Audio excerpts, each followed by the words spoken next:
The crowd clapped, parents whistled, and phones flashed like tiny fireworks. But Ethan didn't hear any of it. His best friend Leo had just nailed a huge juggling finale at the neighborhood talent fair, tossing 3 silver clubs into the air, spinning like flying stars and catching them with a perfect bow. Kids buzzed around him. "Leo, that was epic. Dude, teach me how to juggle." Ethan sat beside his quiet art booth, untouched crayons and blank drawing sheets in front of him. Why couldn't people be excited about his talent? His stomach clenched. His chest burned. Something ugly began to grow inside him. Jealousy. Ethan grabbed his sketchbook and walked away from the fair, trying not to cry. Behind the fairground, near a row of food stalls, he saw something strange sitting on a picnic table. A small glass jar.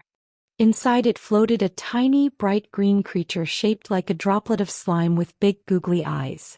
It bounced gently like a jelly bean with legs. The jar rattled. Ethan stepped closer. The creature pressed its face against the glass and squeaked. "Let me out." Ethan jumped. "You talk." "I'm the Green Gobble," it squeaked. "And I love jealousy. I can smell it from far away. You have lots." The creature sniffed dramatically, then sighed as if smelling chocolate cake. Delicious jealousy." Ethan frowned. "Why would I have jealousy?" The Green Gobble pointed its wiggly green finger straight at Ethan's heart. "You're comparing yourself to someone. When kids compare, I appear." Ethan crossed his arms. "Fine. Maybe I'm jealous of Leo. But that doesn't mean." But before he finished, the Green Gobble popped the jar open from inside.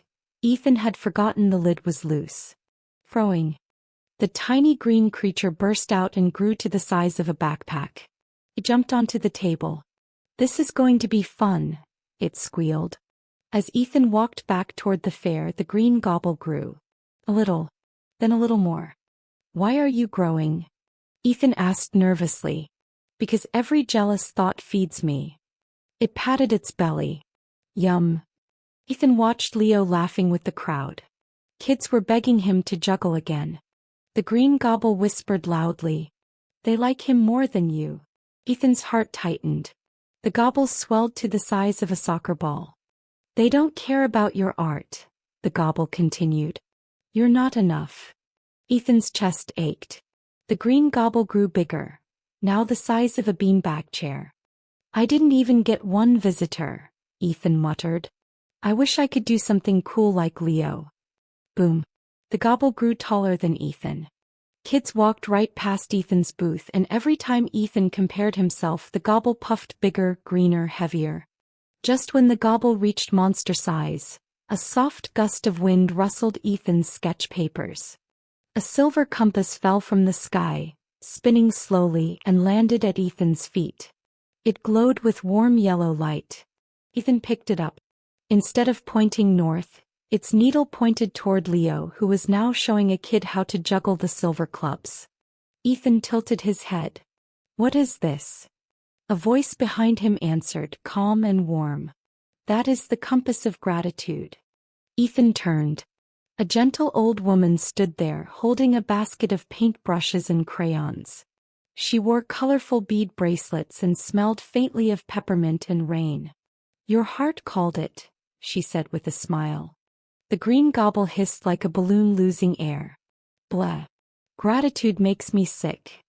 The woman crouched to Ethan's height.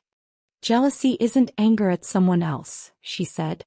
"It's fear that you are not enough." Ethan swallowed. "That's exactly how I feel." "Jealousy isn't bad," she continued. "It's a signal. It shows you what you really care about." She pointed to the gobble. "When you compare, it grows. When you show gratitude, it shrinks." The compass flickered. A small word appeared on its face. Gratitude. Ethan followed the needle. It led him past Leo and the cheering kids, past the lemonade stand, and finally stopped beside a giant poster of smiling fair participants. Ethan stared at it. The compass whispered, "Say something you're grateful for." Ethan hesitated, then murmured, I'm grateful I can draw anything from my imagination. The Green Gobble shrank, losing an inch. Ethan blinked. Whoa, it works. He tried again. I'm grateful that Leo practiced juggling so hard. He deserves applause. The gobble shrunk to half its size. The woman nodded. Jealousy decreases when gratitude increases. Ethan took a deep breath. I'm grateful for my talent. My drawings make kids smile. Poof. The gobble became so tiny it fit into Ethan's hand, just a harmless green jelly bean. The compass glowed again. New words appeared. Growth. Ethan felt a spark of courage. He ran back to his booth and began sketching quickly, capturing kids juggling, laughing, dancing. When people passed by, he offered, "Want a quick cartoon of you doing your talent?" Kids lined up. They giggled, seeing themselves as cute comic characters juggling, dancing, singing. Leo ran over, out of breath. "Dude, everyone's talking about your drawings." Ethan smiled. Not a jealous smile. A proud one. "You were amazing out there," Ethan said. Leo replied, "Thanks. And your art booth is the coolest thing here." They high-fived. No comparisons, just respect. Ethan glanced at the tiny green gobble in his palm. "I don't want you controlling me anymore," Ethan said gently.